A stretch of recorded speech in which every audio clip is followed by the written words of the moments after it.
The body and the spirit are similar in that they both allow the soul to interact with either the physical portion of creation or the spiritual portion.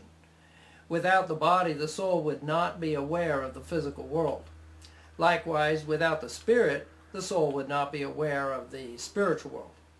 Although the body and spirit are similar in this way, there are some very big differences. The body, for example, is temporary and subject to decay. Once it dies, it returns to the dust of the earth. This is an interesting concept because it means that the body is made of the same material as the earth. In Genesis chapter 2, verse 7, the Bible tells us that the Lord God formed man of the dust of the earth. Some think that the body is immortal, or that it will be reconstructed as a glorified body, but this is not so. We'll receive a glorified body, and it may look similar to the body we have now, but it won't be the same material. Let me explain why.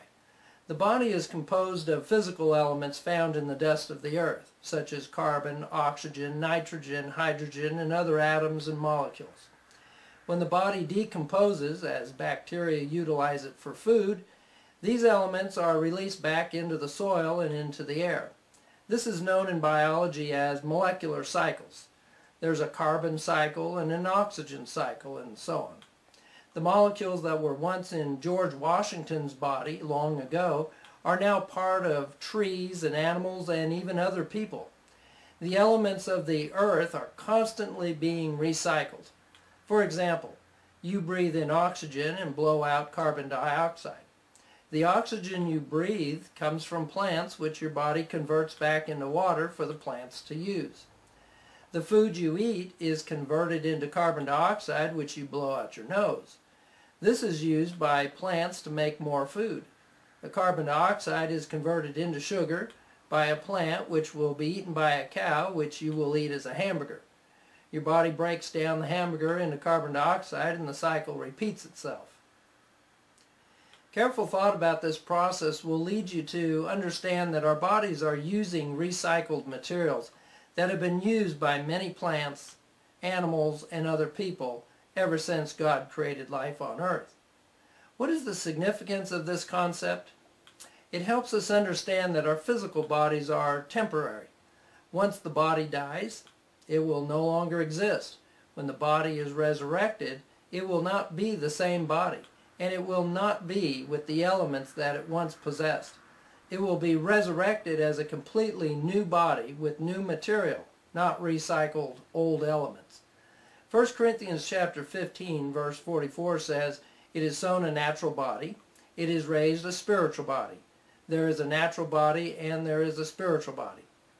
Besides this, using recycled elements could pose a problem at the resurrection because we use the same materials that others have been using, and if that's the case, someone will be missing body parts. Another issue to consider in the resurrection of the body is the non-existence of bodies of saints who once lived. For example, martyrs eaten by lions, burned at the stake, or lost in the sea and eaten by fish no longer have bodies. Likewise, the bodies of many saints who have been buried for many years are long gone and lost to the detritus cycle. This means that resurrected bodies will not be flying out of graves as many artistic pictures depict. Rather, in the resurrection, Christians will receive newly created glorified bodies.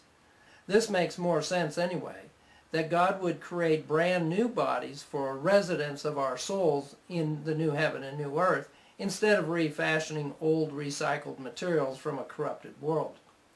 Unlike the body, the spirit is immortal, meaning that it will continue forever. It never separates from the soul, so the soul will always be aware of the spiritual world. Whether a person is in hell or in heaven, they'll always know where they are and the experience of the spiritual world.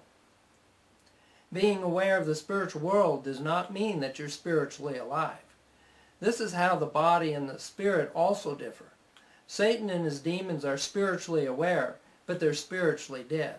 Likewise, the lost in hell are spiritually aware, but they're spiritually dead. 1 John chapter 5 verse 12 tells us that spiritual life is having a relationship with the Son of God, Jesus Christ. It has nothing to do with being aware of the spiritual world. Thus, whereas a dead body decays and ceases to function, a dead spirit continues to exist and function forever. However, there is no relationship with Jesus Christ. I hope that you'll never find this out by personal experience.